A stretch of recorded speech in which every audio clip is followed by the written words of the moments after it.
What's up, guys? MX Guru here. I just wanted to swing by and give you a couple thoughts and opinions on the sneak peek photos that surfaced of the 2019 KX450 last week. Normally, we expect these photos to come out around April for the All Japan National Motocross Championship, but this year came out a little early for some reason. There was some kind of preseason regional race or something, and they got some photos of it. So basically, this looks like the most changed KX450 we've seen in a long time. I mean, the 16 was drastically changed, but this is even more so, I feel like.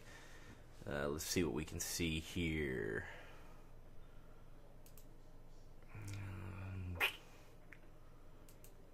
Obviously, the body work, I mean, it's not something that I think is crazy sharp that jumps out at you, but my favorite part is the lack of airbox, which you'll be able to see on the other side.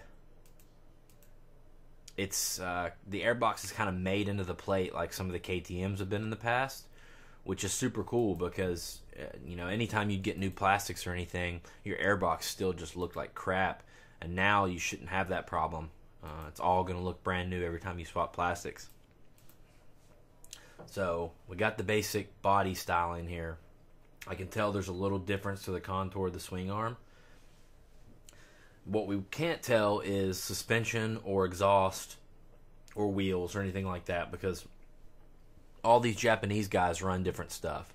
Rumor is they will be Showa spring forks. That's what everybody's thinking. Who knows what the pipe will have? It'll have this funky bend and this chamber. I don't know. But supposedly, definitely Showa spring forks. You can kind of see there is substantial difference.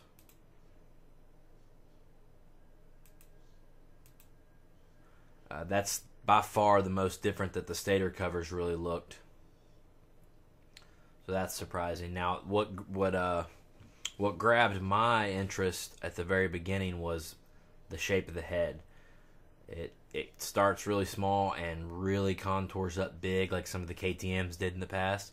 And it looks like to me this is because of that starter.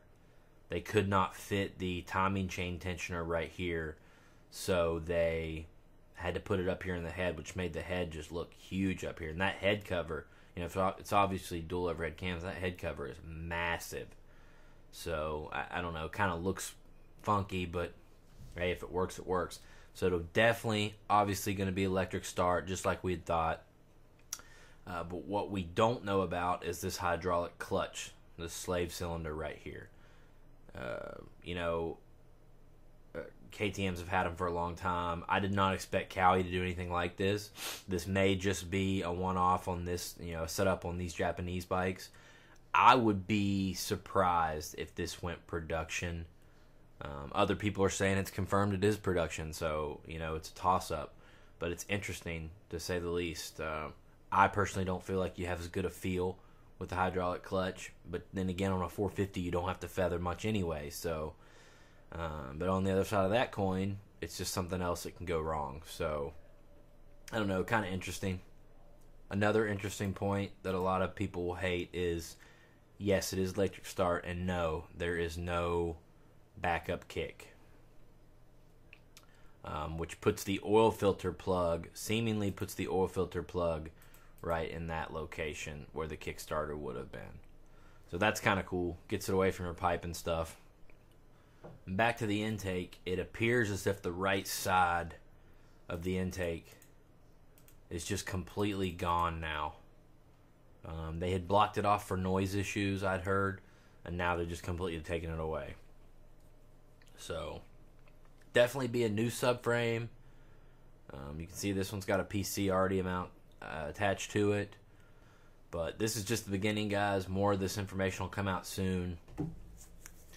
Probably see these bikes in July or August. Probably full information for them in June. But pretty exciting.